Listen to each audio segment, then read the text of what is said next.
Buenas noches, esto es Zona Franca, yo soy Daniel Pacheco. Aunque este año pasó de todo, si uno se detiene a preguntarse cómo ha cambiado el Estado colombiano este año, cómo se han reformado las instituciones durante este 2019, el balance es un poco sorprendente. En el 2019, este año fue uno de los años más improductivos que yo recuerdo en términos de reforma estatal. Luego de unos años de cambios enormes durante el final del gobierno Santos, sobre todo alrededor del proceso de paz que le metió mano profunda al Estado colombiano y a la Constitución, creando, por ejemplo, la JEP, durante el gobierno de Iván Duque estos cambios han sido muy tímidos. En parte porque lo que ha querido cambiar el gobierno se lo han frenado en el Congreso, en parte porque el proyecto duquista de gobierno no tiene una agenda reformista, no tiene tampoco una coalición legislativa para sacarla adelante. Entre las excepciones contadas a esta parálisis reformista está la reforma constitucional al Sistema General de Regalías que se aprobó la semana pasada en el Congreso.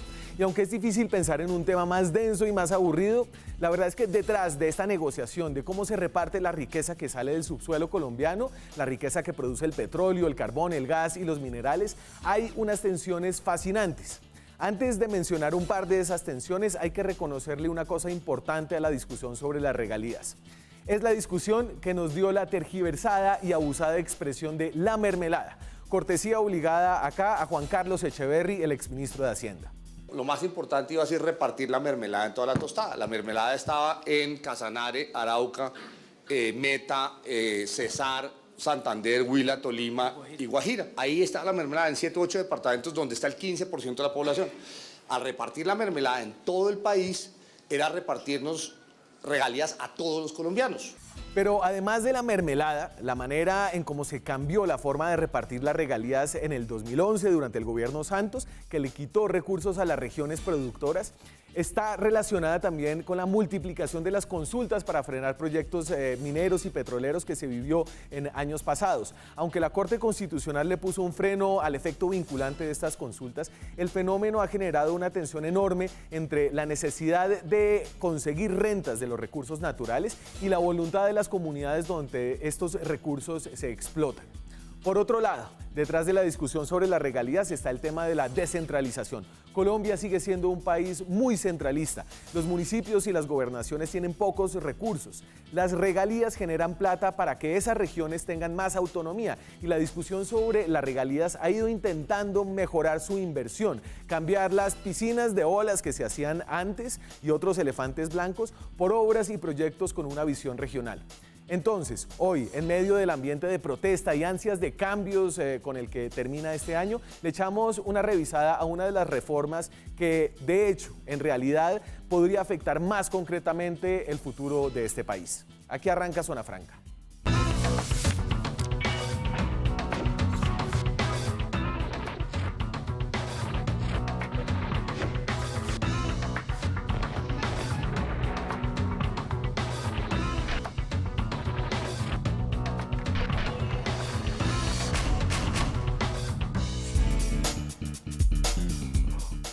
Y hablamos de esta nueva reforma constitucional, Sistema General de Regalías, que es, yo creo, la reforma más sustancial al Estado colombiano que se ha logrado durante este año 2019, con dos de los congresistas que estuvieron al frente de esta reforma en Senado, el senador Luis Fernando Velasco del Partido Liberal. Jalonó esta reforma, fue ponente y fue ponente también de la reforma constitucional que, digamos, 2011. Es modificada en esta ocasión, que es la del 2011. Un gusto que esté aquí con nosotros, senador. No, mil gracias por la invitación al señor director de Planeación, un saludo especial a mi compañero de Congreso y obviamente a todos los colombianos que nos acompañan. Del departamento del Cauca, es importante anotarlo, que Patojo, el Cauca que tiene pocas regalías. Directas, no, muy pocas. Realmente tenemos un solo municipio con vocación petrolera que es Piamonte. Digamos, pero muy poco.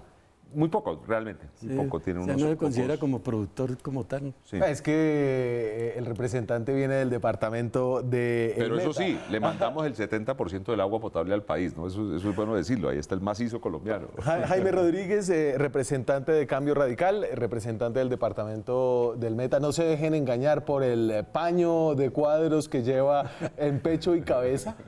No, si somos del Meta con orgullo. Pero venga, usted cuando va al Meta y está al lado de los llaneros, tiene un sombrero distinto, ¿no? A veces uso sombrero, a veces cachucha, todo depende del momento. Coordinador ponente también de esta Fui reforma coautor, constitucional. Coautor y coordinador ponente del acto legislativo. Muchas gracias por estar aquí. Sí, muy amable. Un saludo al director de planeación, al senador Velasco y a los televidentes que nos están viendo hoy. Y es un gusto tener aquí al director del Departamento Nacional de Planeación, ex viceministro de Hacienda, Luis Alberto Rodríguez, es economista. Y ahora tiene la cabeza de la entidad de planeación más importante que tiene el país, que tiene un papel muy importante en el tema de la repartición y de la ejecución de las regalías. Gracias por venir. Muchas gracias, Daniel. Un saludo al representante Rodríguez y al senador Velasco. ¿Esta no costó tanto trabajo o no? Yo creo que la discusión técnica fue larga, o sea, duró más de un año. Pero yo iniciaría, de hecho, la conversación en eso. Yo no lo había dicho al frente de ellos, lo había dicho en otros escenarios públicos.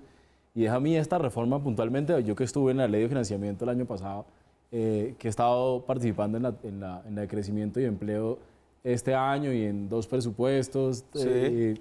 En los últimos, a mí esta le confieso que de tantas críticas que escucha uno cuando no ha hecho parte de discusiones en el Congreso, sobre el Congreso, y que ahora que está tan de moda que la gente, sobre todo de mi generación, se critica todo, se queja de todo, dice que todo está mal, que en el Congreso no trabajan, que en el Congreso son X, que en el Congreso son no sé qué.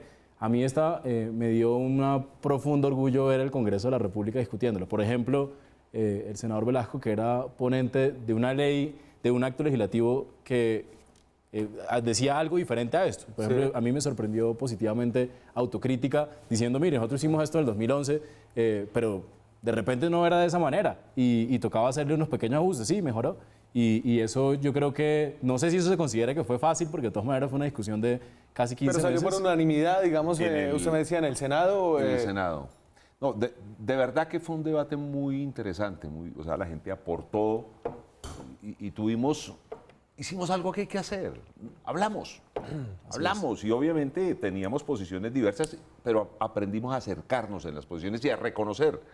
Nosotros en el 2011 hicimos una cosa buena, que fue redistribuir una riqueza que estaba concentrada en 5 departamentos y en 53 municipios, pero se nos fue la mano y Jairo y otros compañeros de los departamentos productores con justeza llevaron la vocería de su gente y dijeron, mira el problema que está presentando. El gobierno recogió esa inquietud, lo recogió incluso desde la campaña, fíjese, yo no Pero entonces, acompaño muchas cosas al gobierno, aterricemos esta discusión, porque yo creo que aquí hay un cambio profundo, una reforma importante al Estado, es una reforma constitucional que tiene 8 debates en el Congreso, tiene que hacerse en 2 legislaturas distintas, y tal vez es la reforma al Estado más importante que se ha logrado durante este gobierno, no sé si usted está de Es la acuerdo. única reforma constitucional que ha pasado. No, acuerde, el acto legislativo, lo de lo de secuestro y narcotráfico como no conexo a delitos políticos, fue otro acto legislativo. Pero sí, esta trascendencia. De esta trascendencia. ¿Usted cree que hay algo más importante que, digamos, en términos de reforma del Estado que se haya logrado? Hay un asunto que cambia, es muy importante, definitivamente es una de las reformas más importantes que ha pasado, no creo que en este gobierno, creo que en los últimos años en Colombia. Y una de las razones por las que yo creo que es lo más importante, primero yo reitero, y lo he dicho muchas veces en público y hoy lo quiero reiterar, y es, a mí me enorgullece el Congreso, o sea, sin importar el partido, el Congreso como institución, que se ponga en la autocrítica, o sea, como lo decía el senador Velasco, oiga, mire, hicimos esto, resolvimos un problema, pero hubo otros que no lo resolvimos completo, y incluso personas que estaban en la Comisión Primera en ese momento, que hoy todavía están en la Comisión Primera, cambiar. Esa es una primera cosa por la que yo creo que es muy importante, porque eso no estoy seguro que haya muchos ejemplos de autocrítica, ni siquiera entre los académicos y los tecnócratas, y pues que pase en los políticos que siempre tienen mala fama, pues yo creo que eso es histórico. Pero segundo, por la razón que yo creo que es de las más importantes, porque también cambiamos ese chip, que es una cosa que es muy diferente del 2011, y era que quedaron muchas cosas en la Constitución. Yo no soy abogado, yo soy economista, pero pareciera que la política pública en Colombia en los últimos 20 años, cuando quisiéramos darle un estatus supremamente importante a algo, pues lo mandamos súper detallado a la Constitución. Y eso pasa por muchos temas que vale la pena discutirlos si es necesario mandarle el Sistema General de Participaciones, que tiene los porcentajes en la Constitución. Específicos. Acá hay muchas cosas que quedan en la Constitución Pero yo creo que uno de los grandes avances es, por ejemplo, la gallardía del Congreso de decir, mire, no podemos dejar toda la Constitución porque cuando son recursos que cambian año a año, como por ejemplo esta reforma se hizo cuando el barril de petróleo estaba a más de $100 y hoy pues está escasamente a la mitad por años y cosas por el estilo, pues usted no puede dejarlo a nivel de Constitución, porque cambiar la Constitución le toma 2 años mínimo.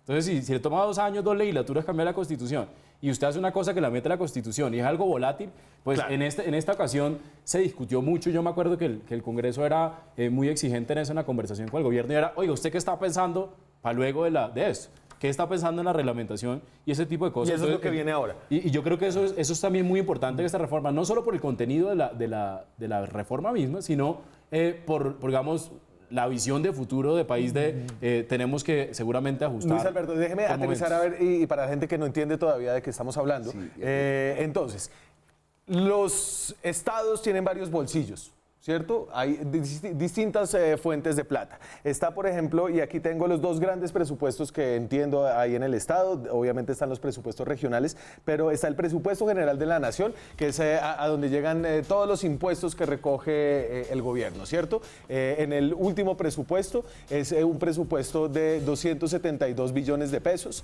es básicamente el 24% del Producto Interno Bruto. Pero hay otro presupuesto, y este es el presupuesto de la plata que se le cobra a las empresas que explotan el subsuelo colombiano. Perfecto. Es decir, las petroleras. El subsuelo es de la nación. De la nación. La minería en general. La minería. Evidentemente el petróleo es el gran aportante, pero también el carbón y el gas, ¿no? Y, entonces, y ese se organiza en un bolsillo que, a diferencia del presupuesto general de la nación, que es de cada año, este se organiza en un presupuesto bienal de 2 años. Y el presupuesto bienal 2019-2020 es de 24 billones de pesos. Con una diferencia gigante con el presupuesto.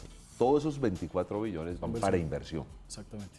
O sea, es la inversión de las regiones realmente. De los 277 que usted, hay inversión. Que usted mencionaba, solo 48 son inversión. Entonces, lo que dice el senador es muy importante. ¿Por qué? Porque en realidad, para poner los números redondos, usted por un lado tiene 270 y pico, pero solo 40 en inversión. 40 y pico, 47 exactamente para el caso del 2020, pero por el otro lado tiene 20, pero todos son para inversión. Y solamente para diferenciar inversión de funcionamiento, Jaime, funcionamiento es básicamente los sueldos de los funcionarios, esos gastos recurrentes. Exacto. ¿Qué es un gasto recurrente? Mire, aquí no se puede tocar eso para gastos recurrentes. Es cosas nuevas. Que fue una decisión política. Claro. El gasto recurrente, para que nos entiendan, es el gasto que tiene que haber año tras año. Si yo digo, voy a crecer el ejército en tantos soldados, voy a crecer la policía en tantos policías, no es un gasto un solo año, porque si contrato a esos policías, el otro año también tengo que pagarles, y en 2, es gasto recurrente. La inversión... Y aquí hay que contemplar otra cosa, que si yo voy a hacer una inversión, por decir un ejemplo, construir una escuela, tengo que garantizar que esa escuela va a funcionar y tengo que tener los recursos del Sistema General de Participación para que me permita nombrar los docentes. Profesores. Claro. Pero yo no puedo ir a construir una escuela donde no va a funcionar. Claro. Eso y es lo que entonces se por eso busca es con importante este presupuesto de las regalías, porque va todo para inversión. Y en años pasados, y aquí tengo, dame, Juanse, el de regalías 69 al 2002. ¿Cómo se repartía la riqueza que salía del subsuelo antes en Colombia, antes del año 2002, cuando empezó a haber, ahí tengo hasta el 2011. Entonces, en el 69, los contratos de regalías era lo que usted le cobraba a las petroleras o a la minera por poder sacar, usted le cobraba el 20%. Y de ese 20% del oro, del petróleo, de lo que sacara del suelo, se iba un 60% para las regiones y los municipios productores y un 40% para la nación. Se quedaba la mayoría en las regiones donde era la explotación de ese bien, que de nuevo es un bien del subsuelo, que es de la nación. En el 91 se mantiene igual y el porcentaje de regalías del contrato sigue igual, de 20%. En el 2002 hay una reforma y se mantiene el porcentaje de repartición de las regalías, 60% para los municipios y departamentos productores y 40% para la nación, pero se bajan el porcentaje del contrato, ¿cierto? Y ahí eso obviamente coincide Ese con... es un tema que hay que revisar. Ese es un tema que hablemos un poquito de eso, ¿no? Y ya termino con esta gráfica. Entonces, ahí empieza el boom petrolero en Colombia, básicamente. Exactamente. ¿No? Exactamente. Porque internacionalmente no era competitivo ese 20%. había como... Hay discusiones alrededor si efectivamente era solo una cuestión de tributación, pero había unas razones que exceden a eso y es también los costos y las nuevas tecnologías. Cuando cambian las tecnologías en el mundo, pues básicamente se vuelve relativamente más costo efectivo explotar los recursos naturales en muchos países y efectivamente también se... Esas son excusas que buscó el Estado La gente para va poder a buscar entregarle.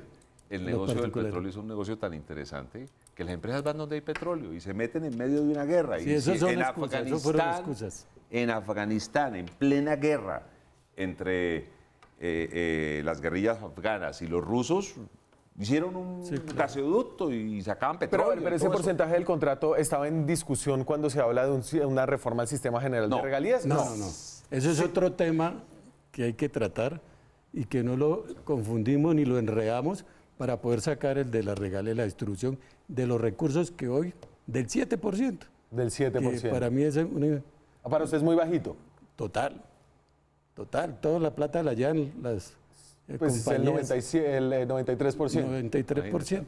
Obviamente también pagan otros impuestos asociados, Bastante, ¿no? Bastantes impuestos. En Colombia la tasa de tributación por sectores es bastante alta, es conocido. El Partido Cambio Radical, de hecho, iniciando gobierno, presentó varias propuestas para disminuir los impuestos a las empresas. Precisamente una cosa que compartimos nosotros desde la campaña y que está contenida en la reforma para crecimiento del empleo. Y es que las tributaciones Reforma de para el empresas... crecimiento del empleo, así se llama la tributaria. Así es, sí, así es. Porque tiene esos dos objetivos. Y los impuestos, hay evidencia empírica, los impuestos que pagan las empresas en Colombia en términos comparativos son muy altos. Pero yo comparto con el representante Rodríguez, que es otra conversación. Doctor Luis Alberto, las empresas pequeñas, las medianas, sector industrial, sector agrario. Pero la minería, el sector financiero, el día que le contemos a los colombianos cuál es el costo de las exoneraciones que se le dan a estas empresas, vamos a entender. Fíjese que yo siempre he pedido una cosa que nunca he logrado, que Hacienda haga. Cuando usted hace el presupuesto en los países desarrollados, usted tiene que presupuestar el costo de los subsidios y el costo de las exoneraciones. Eso es un costo. Entonces, hay un estudio muy interesante de Garay que dice que al año son cerca de 40 billones de pesos. Y lo presupuesta y dice, vamos a dar esa, y entonces se hace el debate público. Pero como no vinimos a hablar de un tema que nos divide, particularmente a mí, que no me gusta la ley de financiamiento, no me gusta la reforma tributaria, sino un tema que nos une, hablemos de regalías. Entonces, volvamos. Vuelvo a esta misma. Entonces, en el 2002 se baja el porcentaje que tenían que dejar las empresas aquí en la nación, pero se mantienen las proporciones entre los municipios y regiones productoras y la nación. Y en el 2011 viene la gran reforma al sistema general de regalías. Caracteriza, Daniel, yo insisto, en ese momento es cuando se da el boom de precios. Entonces, si bien puede que usted tuviera 20 antes y 7 después, las regalías en Colombia después del 2010 eran muchísimo más que antes, básicamente por y también producción. Por producción. Exacto. Colombia empieza a producir casi 1 millón de barriles diarios. Sí, un país que sin petróleo, llegamos a tener 1 millón de barriles diarios. Y entonces en el 2011 se reparte la mermelada en la tostada. De ahí viene la expresión de la mermelada, se la inventó Juan Carlos Echeverry, el entonces ministro de Hacienda, que decía, está muy concentrada las regalías en unos pocos municipios y departamentos productores, que son básicamente 8 más o menos, incluyendo el departamento del Meta. ¿No? Repartamos la mermelada mejor por toda la tostada. Esa era la metáfora que ha terminado tergiversada en toda clase de cosas y se fue 50-50.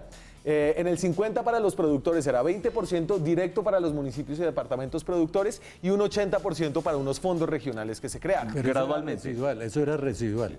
Y para la nación, el otro 50% que se ejecutaba también a través de otra cantidad de fondos, como el Fondo de Ciencia y Tecnología, el FONPET, que es un fondo de pensiones. Que en el fondo también es para las regiones. Que es también para las regiones, pero ejecutado desde el nivel central. No, realmente las regalías son regionales. Absolutamente. Regionales. La nación no asume toda la inversión, se hace en las regiones. Sí, o sea, todos los recursos van para las regiones. ¿Qué fue lo que Pero lo hace la nación, no lo hace la región. No, lo hace la región. Lo hace la región. Entonces, simplemente O sea, la distribución se hace con nombres diferentes, pero llega a las regiones. Sí, el ejecutor es la región. Departamentos y alcaldías, básicamente. Y entonces esta situación, esta nueva repartición de la mermelada en la tostada no funcionó. No, yo creo que sí, funcionó. Yo creo que sí tuvo, y eso hay que ser muy francos y digamos, al César lo que es del César. Sí. La reforma que aprobó el Congreso en el 2011, que era inspirada en trabajos de Juan Carlos Echeverry, incluso antes de ser ministro, hacía referencia a que sí hubo algunos, digamos, excesos o excedentes en muchos casos que fueron mal invertidos. Que fueron las piscinas de olas. Exacto, los elefantes blancos y cosas por el estilo. El mejor es que ejemplo era el velódromo de Arauca, donde no habían ciclistas. O las piscinas de olas, Pero hay un tema donde no había que eso alcantarillado. funcionó por 1 año o 2 años. Y Sí. porque, como dijo el director, los precios eran altos y la explotación era Claro. mayor, entonces había bastantes recursos. Cuando se cayó el precio y se cayó la producción, vinieron los problemas. Y entonces, pero hubo dos cosas que vale la pena resaltar. Déjeme, me tengo que ir a la pausa, vamos con las dos cosas que hay que resaltar. Teníamos una nueva reforma de regalías en el 2011 con precio de petróleo a casi $100. En el 2015 eso se derrumba, baja a casi los $40 en algún momento. Y ahí empiezan algunos problemas que se quieren solucionar con esta nueva reforma Se derrumban constitucional. los precios de petróleo y la gasolina sigue subiendo. Seguimos en Zona Franca, son las 9:27 de la noche. Estamos en directo desde Bogotá. Hablamos del acto legislativo que reformó el sistema general de regalías, la manera en la que se reparte la plata del subsuelo colombiano, de lo que sale del subsuelo colombiano, petróleo, carbón sobre todo, algo de minerales y ya, ¿no? Eso es. Y coltán, pero ese lo vende la guerrilla. Entonces, decíamos, se hizo una reforma en el 2011 y cuando todo parecía perfecto, todo el mundo estaba feliz porque había mucha plata de regalías, porque el precio del petróleo estaba alto, pero después se cayó el precio y surgió este fenómeno de las consultas mineras, que yo creo que tiene mucho que ver con las falencias del sistema general de regalías. Si usted cruza, por ejemplo, entonces, en el 2017, que fue como en el peor momento de la olla raspada de la crisis petrolera, se votaron 8 consultas populares y 4 tuvieron lugar en lugares donde había una asignación directa de regalías y otras 4 en Cundinamarca. Pero fíjense, de esas que tuvieron lugar en departamentos que recibían regalías, en Santander, por ejemplo, las regalías disminuyeron 89%. Y ahí hubo una consulta en el municipio de Sucre y en Jesús María. En el Meta, 81% la reducción en las regalías y hubo una consulta en Cumaral. En el Tolima, que también tenía regalías, hubo una reducción del 94% y tuvo la primera consulta, que fue la consulta de Cajamarca. Pero por minería. Y yo no sé si, y usted aquí me ponía caras. Fue oro. Oro, sí, Ahora la Colosa. Sí. De la mina de oro. Y entonces, a través de estos sistemas de participación popular se empezaron a ver unas insatisfacciones que había en algunos de los municipios y las regiones petroleras y productoras en Colombia con esos proyectos que no estaban dejando lo suficiente en esos mismos municipios. ¿Usted cree que ahí había una relación, Jaime? Sí, claro. Es que hoy le quiero decir de que la gente en los municipios, ya los que están, aceptan eso. Puerto Gaitán, Acacías, Guamal. Y no, Guamal incluso ha habido muchas peleas por el tema del agua. Ajá. ¿Sí? Pero la gran mayoría de municipios estaba para hacer consulta para no permitir que se hiciera exploración y explotación. Por la razón de que no queda absolutamente nada, solamente el hueco y los daños ambientales que se producen. Así el Estado diga que no hay ningún tipo de daño ambiental, eso no lo cambia la gente, es la mentalidad que tienen todos los habitantes de que hay daño ambiental. Y entonces aquí había que revolver un poquito de nuevo la mermelada sobre la tostada. Usted antes de ir a la pausa tenía un par de puntos pendientes, no sé si lo puede amarrar acá. Sí, que usted decía si tocaba cambiarlo del 2011. Yo no creo que es una reforma que va en la dirección de ajustar algunos elementos, pero que también vale la pena reconocer elementos positivos de la del 2011 comparado con lo que había antes del 2011. Y yo resaltaría 2. El primero, que tenía el principio de rendimientos decreciente. Y es, pues, si usted manda toda la plata a un solo lugar, pues cada vez el impacto de la plata es menor. ¿Sí? Si usted manda 1 millón a un lugar, luego manda 10 millones, cada millón que manda, el impacto ahí es menor. Entonces, si usted lo reparte, los 10 millones en 10 lugares, seguramente el millón tiene un mayor impacto. Ese tenía ese primer principio que yo creo que era muy valioso, que fue esto de esparcir La mermelada. el asunto en toda la tostada. Lo segundo que creo que fue muy positivo y que el Congreso fue muy reiterativo en esta discusión del acto legislativo, y es, si usted compara lo que pasó después del 2011 con lo que había antes, hubo un fuerte énfasis en asistencia técnica. Entonces, por ejemplo, hay municipios que le echan la historia a uno. Mire, no existía ni siquiera la oficina de planeación antes del acto legislativo del 2011. Y ahí yo creo que también vale la pena resaltar que ese aprendizaje quedó. Usted me deja hacer una autocrítica frente a 4 temas que creo que resolvemos con este sistema. A ver, primero, redistribuimos los recursos de las regalías. Acuérdense, el pago que hacen las empresas por sacar lo que está en el subsuelo. Sí. Se nos fue la mano porque de verdad dejamos a las zonas productoras con muy pocos recursos, y eso no lo notamos los primeros años. Lo notamos cuando bajó el precio del petróleo y bajó un poco la producción, que ha bajado, promedio unos 80, 100 mil barriles. Esperemos que Ecopetrol está haciendo una buena tarea, esperemos que mantenga, que suba, pero se nos fue la mano. Entonces, ¿cómo arreglamos esto? Con una nueva distribución que ahora creo que Jaime podrá explicar mejor. Segundo, concentramos, señor director de planeación, Jaime, tenemos que arreglarlo, todo el poder en el gobernador y los alcaldes. Nadie, eran unos emperadores, y lo digo así claramente. Esos señores se sentaban y decían, este proyecto apruebo, este no lo apruebo. Se acabó eso. Ya lo puedo decir duro porque ya se aprobó el acto legislativo. De aquí en adelante, los proyectos se definen en procesos de concertación democráticos. Vamos a hacer la ley. Yo sí quiero ver, hombre, un departamento Nariño, un departamento que va a recibir en los próximos 4 años cerca de 4 billones de pesos de regalías, no puede estar definido en cabeza de una sola persona. Claro. Entonces, ¿cómo lo sueño yo? Obviamente la ley está por hacer. Cite a todos los alcaldes, cite a la bancada parlamentaria, cite delegados del Consejo, cite delegados de la Asamblea, cite delegados de sectores sociales, cite delegados de gremios y hagan un acuerdo. Incluso en esos acuerdos salen buenos proyectos regionales, porque ya no es el gobernador guardando las regalías para el último año para elegir sucesor. No, en los primeros 6 meses definiendo qué se va a hacer y todo el mundo metiendo ideas y metiendo proyectos sobre lo que tiene que hacer. Tercero, dificultades de ejecución. Sí. Vamos a tener que descentralizar mucho. A ver, y aquí sobre la ejecución, en el mismo proyecto de acto legislativo hacían, digamos, una revisión de lo que estaba pasando con las regalías y así ha bajado, digamos, el nivel de ejecución de las regalías en los presupuestos 2013, 2014, 2015, 2016, 2017, 2018, del 75% al 50%. Una ejecución del 50% es una ejecución muy mala. Muy mala. Y si esa plata no se ejecuta, ¿dónde se queda? No, eso se mantiene porque son recursos ya... No lo pierde la región. Cada región. Se queda en la región. No se pueden tocar, lo cual no estoy seguro que sea lo más óptimo, porque es básicamente mientras usted tiene necesidades en el gobierno nacional central vía presupuesto, pidiendo las regiones también, por el otro lado usted tiene una plata sin usar. Pero es que no lo usa por culpa del mismo gobierno nacional. No exactamente, mire, le voy a poner un dato, por ejemplo, Daniel. En el 2017 y 2018, aprobar un proyecto del Sistema General de Regalías tomaba 160 días. 160 días. Sí. Aprobarlo. No hemos eso me está ejecutado. dando la razón. No le ha cambiado la calidad de vida a nadie. No ha puesto ni un ladrillo, no ha mejorado la ciencia, la tecnología e innovación de nadie. Solo aprobándolo. En el 2019 nos está tomando 60 días.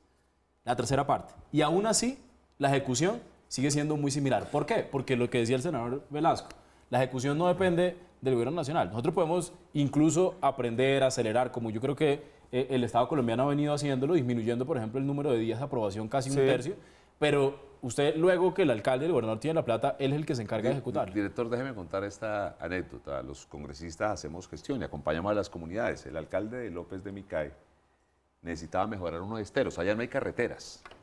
Gran parte de esas poblaciones no tienen luz. Los esteros son unos manglares. Y la gente anda ahí donde llegan los ríos. En su lanchita, pero no se imagine el yate, ¿no? Es su canoita con motor 15. Presentamos el proyecto. La gente hizo un esfuerzo impresionante porque la preinversión vale. Se presentó el proyecto. 2 años esperando que los inútiles ministros de Medio Ambiente, el pasado y este, que es igual de inútil, consiguiera la plata para mandar al técnico del Ministerio del Medio eso es que yo Ambiente digo que- con los tiquetes. 2 años esperando. Porque, Eso Jaime, es una porque vagabundería. porque aquí para los proyectos que se ejecutan con regalías hay unos comités que incluyen a funcionarios del nivel central de la Claro. nación, Primero a tiene los que pasar ministros, por cada ministerio para que ellos lo Imagínese. revisen.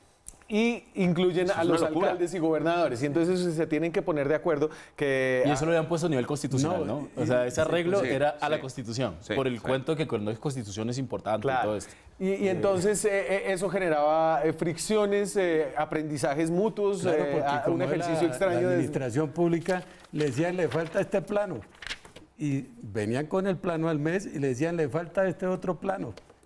Y eso era un problema lo que dice el Senado. Pero bueno, pero ese problema todavía no se ha solucionado. Ese Pero es el no, problema. no, en honor a la bajar la verdad, Constitución, yo en creo que honor sí. a la verdad, siento, mire quién lo dice, yo soy muy crítico con el gobierno, pero siento que quieren ayudar a arreglar eso con una ley que agilice. Entonces dejamos la frase constitucional Sí. buscando mayor descentralización, no solo desconcentración, sino descentralización, o sea, mayor capacidad de decisión en las regiones. Obviamente eso implicaría 2 elementos: mejorar técnicamente a nuestra gente en las regiones y una gran veeduría ciudadana para que los recursos se apliquen bien. Perfecto. Hemos hablado mucho de repartir la mermelada en la tostada. No hemos hablado de cuánto, ni cómo quedaron los que estaban antes y cómo quedan los que están ahora. Hablamos de eso cuando volvamos de comerciales. Seguimos en Zona Franca, estamos hablando del sistema general de regalías, de cómo se reparte la plata que viene del subsuelo, del petróleo, del carbón, y entonces cómo es el antes y el después, con esta reforma y cómo estaba con la reforma del 2011. Juanse, mándala, porfa. Ahí va. Entonces, las entidades territoriales productoras en el estado actual, que es porque el presidente todavía no ha firmado Lo tienes que promulgar. Sí, ¿No lo tiene que firmar? No, porque es reforma constitucional. Ah, claro. Ok. No, aquí no hay sanción. Sí. Entonces, en el antes hay 11.2% les quedaba, ahora con esta reforma les va a quedar el 20% a las regiones productoras. Es decir, se va a duplicar. Sí, casi duplicar. Hay un cariño importante para departamentos como Meta, para departamentos como Casanare, como Arauca, como La Guajira, como Córdoba, Cesar, como Córdoba. Algo Huila. No tanto, Huila y pero Tolima, Huila, ¿no? Es más o menos Putumayo. ahí es donde se queda esa plata. Los municipios productores antes no tenían, digamos, una destinación específica, ahora tienen una No, destinación lo de retoman del 5%. 20%, les corresponde ahí más o menos un 3%, 4%. Y ahora hay un De ese- 5% adicional, ¿cierto? O sea que En municipios priorizados, ¿estos son qué tipo de municipios? Voy a explicarlo, Lo que eso- llamamos porque esa pobres. fue una propuesta mía y yo la reivindico. Entonces, espérense, los municipios priorizados estaban en 10,7 y ahora quedan con 15%. La reforma buscó impactar los municipios más pobres. Y entonces hay 712 municipios en Colombia que tienen 35 puntos o más de necesidades básicas insatisfechas. Son los típicos municipios rurales que no tienen agua, que no tienen luz. 700, o sea, el 70%. 60 y pico por ciento, Sí. más o menos 1.300 municipios, 60%. Entonces, ¿qué hicimos? Le estamos enviando a esos municipios esa plata adicional. Esa plata adicional hace que un municipio que recibía en promedio bianual 3.000 millones de pesos pueda terminar recibiendo 4.500, 5.000 millones de pesos bianual. O sea, hay un crecimiento importante en esos municipios. Yo tengo aquí algunos datos y yo valoro la decisión de los congresistas de decir, hombre, sí, o sea, fortalezcamos las zonas más pobres. En la ley tenemos que hacer unas mediciones, tenemos que buscar unos esquemas pues, para que esos recursos se ejecuten bien, pero ese es el típico recurso que llega para el acueducto donde no hay acueducto, para la escuela donde no hay escuela, o sea, para lo básico. Esa es una buena inversión. Vuelvo entonces a como estaba antes y como queda ahora. Municipios priorizados. A Cor Magdalena le dan una destinación específica. Siempre lo ha tenido. Que siempre ha tenido, de 0,5%. Se mantiene. Y la inversión territorial Es lo que llega a las gobernaciones. a las Son gobernaciones. los proyectos de inversión. Obviamente no es para la gobernación, es para su territorio. ¿Concertado con el gobierno central o aquí es donde vendrán esos nuevos esquemas de... los proyectos los presentan los gobernadores y los podían presentar los alcaldes. Lo que pasa es que lo que decía el doctor Velasco, los gobernadores le hacían a un lado todos los proyectos de los municipios y ellos imponían su voluntad, chantajeaban al gobierno nacional y no permitía que ningún municipio le fuera a pasar un proyecto sin que ellos quisieran. Ajá. Entonces es lo que queremos cambiar un poco hoy. O sea, vamos a democratizar las regalías. O sea, ya quedaron democratizadas en el acto legislativo. Y en la aquí- ley vamos a hacerlo bien. ¿Y ustedes sueltan poder en esta reforma? No, yo creo que, honestamente, el espíritu de la anterior y de esta muchísimo más es descentralizar. El papel que está jugando el Gobierno Nacional Central actualmente es de asistencia técnica. Nosotros lo que hacemos Y de es control, ¿no? acompañamiento para que se hagan Pero cada vez ustedes de mejor planeación proyectos. pueden vetar proyectos. No, por ejemplo, no. No podemos hacer poder de veto en ningún Pero ¿sabe una cosa, director? A mí no me molesta que el gobierno nacional pueda vetar proyectos porque hay cosas locas. O sea, ¿usted cómo va a hacer? Voy a poner un ejemplo. ¿Usted cómo hace ¿Piscina de olas? una piscina de olas donde no hay acueducto? De acuerdo. O sea, ahí debería haber un debate. Entre otras cosas, cuando hicimos inicialmente el sistema, lo que habíamos pensado era que el gobierno nacional no aprobase proyectos, no entrase en OCAD, sino simplemente pudiese vetar.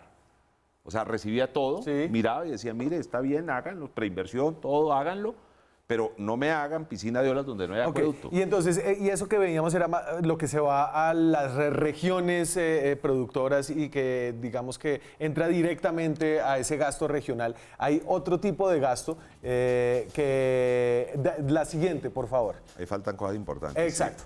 Entonces, el funcionamiento del sistema general de regalías. Entonces, Bajó, mire. Bajó. Entonces, aquí decíamos, a todo el mundo le están subiendo, pero por algún lado tiene que bajar y ya vamos a ver por dónde baja. El funcionamiento baja 2 puntos porcentuales. A conservación ambiental, al tema de deforestación específicamente, se le da una asignación de 1%. Más. Más. Bueno, le voy a explicar. El 1% es como un fondo, digamos. Que lo Pero- toman pero si hay un directamente, excedente- directamente. No, espere. También eso, el espere, excedente también le corresponde También. eso. Si hay excedente, sube Al la inversión 20%. ambiental. Ajá. Y aquí tengo que reconocer a mi compañera de ponencia, Paloma, que dio una pelea muy dura por ese tema, y uno tiene que ser justo con ello. Y de los recursos que reciben las regiones, 2 puntos tienen que invertirlos en proyectos específicos de medio ambiente. De O sea, no ciencia la y jugamos. tecnología, ¿no? 2 puntos de ciencia y tecnología Y dos de- van para temas ambientales. No, Que- no, pero oye, no, pero de- también, pero ojo, y- también, y de los 15 municipios puntos, pobres también. van También van 2 dos. para... ¿Sabe cuál es la idea?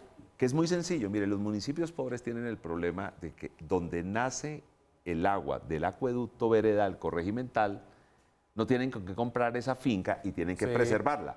La idea nuestra es que tengan esa platica para hacer como una especie de mini parques naturales, reservas naturales para cuidar el agua en cada municipio. Y entonces, aquí a todo el mundo le están dando más plata. ¿De dónde sale toda esa plata adicional? ¿Quién pierda? Y este sí es un juego de suma Oiga, cero. no, pero falta ciencia y tecnología, que Entonces, es muy importante. Paz Esto es gana. clave, pero gana muchísimo, porque no solo le damos el 7%, sino que le decimos, señores gobiernos, ustedes pueden titularizar los recursos de los próximos 10, 11 años, Así es. tráiganlos a valor tráiganlos. presente Y puede ejecutarlo.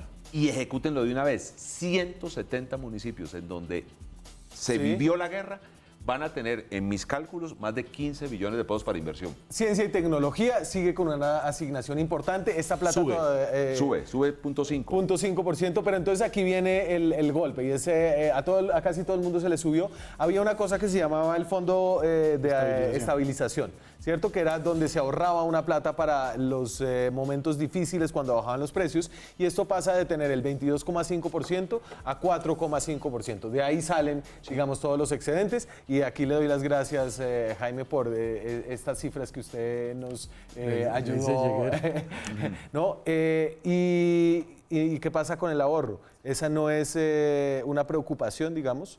No, fíjese que ahí nuevamente viene la conversación completa. Si bien el sistema general de regalías, usted decía, es un bolsillo, aparte del presupuesto general de la nación, es un recurso de las regiones, es de alguna manera como una tragedia que en algunos momentos usted tenga, por ejemplo, aumento de la deuda, como pasó en Colombia entre el 2013 y 2017, que subió del 35% casi al 50%, o sea, casi 15 puntos de la deuda, por un lado, porque usted se está endeudando, porque usted tiene necesidades de las regiones o porque usted pues, quiere gastarse la plata, por la razón que sea que haya tomado en ese momento el momento del gobierno, pero subió 15 puntos la deuda y por el otro lado usted ahorra. Entonces, no tiene mucho sentido que usted esté ahorrando por un lado y en realidad se esté endeudando a una tasa de interés por el otro. Aquí lo que estamos haciendo Cuente las tasas de interés. es de alguna... ¿Cuánto estábamos recibiendo por ese ahorro de regalías y cuánto estamos pagando por deuda? Básicamente el ingreso era casi cero porque pues los gastos de la misma operación y porque a nivel constitucional usted no le impedía que usted hiciera manejo de portafolio de eso, porque usted con la plata congelada, pero haciendo manejo de portafolio y de tesorería, usted puede tener algún rendimiento. Pero la misma constitución le decía, no, usted tiene que dejarla quietecita. Entonces usted no ganaba nada. Y por el otro lado, usted puede estar pagando tasa de interés del 7 u 8%. Entonces, es una matemática muy sencilla de... Eso es como, le voy a poner un ejemplo, eso es como si usted diga, venga, vamos a ahorrarnos en la casa, vamos a bajarle el gasto en la Coca-Cola o en la gaseosa, en lo que sea, y por el otro lado, pues, usa la tarjeta de crédito para pagar a una tasa de interés. Le doy la cifra. Nosotros estábamos ahorrando y nos pagaban el 2% y nos estábamos endeudando y pagamos el 7-8%. Bastante lo que se perdía. En el mejor de los casos, 2%, a veces incluso menos. A ver, ya salió, veremos qué pasa. Es difícil prever el futuro con estas reformas, pero es del ahorro de donde sale la hay otra cosa repartición interesante de esta mermelada. Y después se me va a la pausa y la cosa interesante cuando regresemos. ¿Cómo lo ejecutamos? Hoy hablamos mucho de plata, del sistema general de regalías, de la plata que sale del petróleo, del subsuelo, del oro, del carbón. Hoy en el gobierno hubo cambios y anuncios de cambios y de eso estuvieron más pendientes las redes sociales. Por eso esto es Enredados.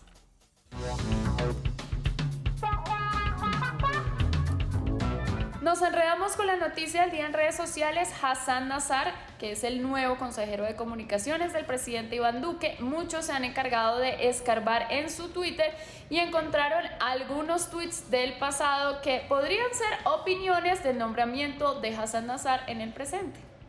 El 26 de abril de 2016 escribió: siempre recordaré en la lista cargos inútiles, las altas consejerías y el Ministerio de la Presidencia. Ah, y cómo olvidar embajadas, fiscalía. Pasemos a este de septiembre del 2014. A la hora de crear cargos burocráticos para los amigos o pagar favores, se inventan lo que sea. En julio de 2015 dijo: un lugar donde no quisiera estar hoy, la Oficina de Comunicaciones de Casa de Nariño, la imagen del gobierno en caída libre. Y en enero de 2013 también escribió: tenemos columnistas dedicados hace 2 años a criticar al gobierno anterior que ya terminó y nada al de turno que está al frente. ¿A cuánto la mermelada? Y terminemos con este de marzo de 2013. Una rata sabe dónde se tira comida, sobre todo la mermelada. Pues al parecer hoy él no lo considera mermelada. Nos vemos mañana con más Enredados. Y volvemos, no voy a opinar hoy sobre lo de Hassan, pero volvemos a lo desnaturalizada que se volvió la expresión mermelada, que era una expresión para hablar de regalías, que terminó ahora haciendo las veces de los favores políticos, es un comodín para todo. Para todo, se aplica para todo. Cualquier favor, cualquier nombramiento, así sea una persona técnica, le dice que le están dando mermelada. Total. No diría que Hassan Nazar es un técnico, pero dejémoslo ahí. No, Hassan es un brujo, mire todo lo que adivinó. Todo lo que adivinó. Leyó el futuro. A ver, usted tenía un dato muy interesante. Ciencia y tecnología. Mi compañero Agudelo, senador de Antioquia, dio una pelea fuerte y otra gente, pero hizo algo interesante y nos propuso y lo acogimos. Y en la Cámara también se peleó por ciencia y convocatorias, tecnología. sí, convocatorias amplias. A ver. Eso no ha funcionado. Yo he sido muy crítico, mire, mucho de lo ciencia y tecnología se quedaban en consultorías que se autoadjudicaban los funcionarios que revisaban los proyectos. Y para poner en contexto, porque de alguna forma el gobierno central dice, y yo no sé si es cuando están haciendo presupuesto ustedes piensan así, no, a ciencia y tecnología no le vamos a dar sino 200, 300 mil millones de pesos. Porque tiene 10 puntos de regalías. Porque tiene 10 puntos y es decir, tiene 2 billones de pesos en regalías, pero en regalías no han funcionado el tema de ciencia y tecnología. ¿Qué es lo interesante? Cuando usted permite hacer una convocatoria pública y abierta, la gente ya comienza a identificar problemas que necesitan innovación, necesitan tecnología, y entonces las universidades, los grupos de estudio Sí. ya no están tan amarrados para presentarse. O sea, estamos tratando de desatar eso. A mí me parece que ahí puede haber un avance interesante. Total, porque es que lo que dice el senador, seguían amarradas en torno a la voluntad del gobernador, porque ciencia y tecnología tiene que ir también a los departamentos. Y de unos tecnócratas Y de unos tecnócratas. que de aquí a la generalmente nación. avalaban el proyecto si eran de su amigo o sus propios proyectos y que se los firmaba algún amigo. Usted tiene ahí una lista súper interesante de cuánto van a recibir las proyecciones de los municipios, para que la gente se haga una idea. Por ejemplo, entonces los municipios petroleros. Si se Bueno, mantiene el Le voy a dar precio, este se dato. mantiene el- Sí, obviamente, con una proyección con los precios Con actuales. una proyección con precios Mire, actuales. Puerto Gaitán esperaba recibir por asignaciones directas, o sea, Sí. por ser productor, en el próximo bianualidad 106.000 millones. ¿Sabe Sí. cuánto va a recibir? Va a recibir 256.000. O sea, Es una plata grande, en la un cuatrenio feria- medio billón de pesos. La feria de Puerto Gaitán va a Y traer déjeme a decirle millones, más, y la Jagua de Ibirico esperaba recibir 35.000 y va a recibir 84.000 en la bianualidad, obviamente con precios de carbón de hoy. Cartagena, Por ¿por ser qué puerto. recibe? Por puerto. Claro, Cartagena esperaba recibir 22.500 millones y va a recibir 54.397. ¿Qué necesitamos? Señor director de planeación, buenos mecanismos de control ciudadano. Porque es plata importante. Claro. O sea, no podemos dejar que eso se nos vaya. Y quiere que le muestre algunos municipios pequeños, ya no por, Sí. sino digamos por pobreza. Mire, Oveja Sucre esperaba recibir 1.693 millones y va a recibir 4.076 millones. Un alcalde de Oveja Sucre recibiendo 4.076 en una bianualidad y haciendo una buena concertación puede arreglar un problema de O sea, ovejas. en el gobierno él va a recibir como 9.000. Sí, exacto. Vamos En el cerrando. gobierno él va a recibir 9.000. Una cosa que creo que no se ha hablado y es, yo creo que uno de los retos más importantes en la economía colombiana, que si bien crece y crece y crece, y cada vez crece mejor, todavía tenemos, por ejemplo, una tasa de desempleo que preocupa. Sí. Y estos recursos del Sistema General de Regalías van donde el principal problema de desempleo está concentrado, que son en los pequeños centros poblados. Si efectivamente, como las soluciones que hemos hecho en el último año, de bajar de 150 a 60 días Sí. en lo que se aprueba un proyecto, pero además este acto legislativo yo creo que le está atacando directamente al problema más importante que hay, que es el desempleo. Este es uno de los ejercicios más difíciles del Estado, sobre todo el Estado colombiano, la descentralización. Termine este programa, Jaime. Le quería comentar que también del tema de los excedentes se distribuyó y se conserva el 20% para los departamentos y las regiones productoras, el 10% le da también a los municipios pobres. Recuerde que el excedente es que ¿Cuándo suben los precios? suben los precios Por la y hay un producción. presupuesto y entonces hay mayor ingreso. Entonces, esos son los excedentes. Para la parte ambiental se le va a entregar el 20%, que es interesante. Sí. Por primera vez se le entrega al sistema ambiental recursos de regalías. En el anterior sistema Sí. no habían recursos para Y el con sistema. eso me fui. Por ahí que en 5 años veremos cómo resulta esta Esperemos. reforma. Nos demoramos del 2011 al 2019, 8 años. Veremos. Muchas gracias por estar aquí hoy. Definitivamente, al menos, esto es algo que se está haciendo, algo que está cambiando en el Estado colombiano. Nosotros nos vemos mañana con más periodismo, con más debate, con más opinión. Y Chao. nos pudimos.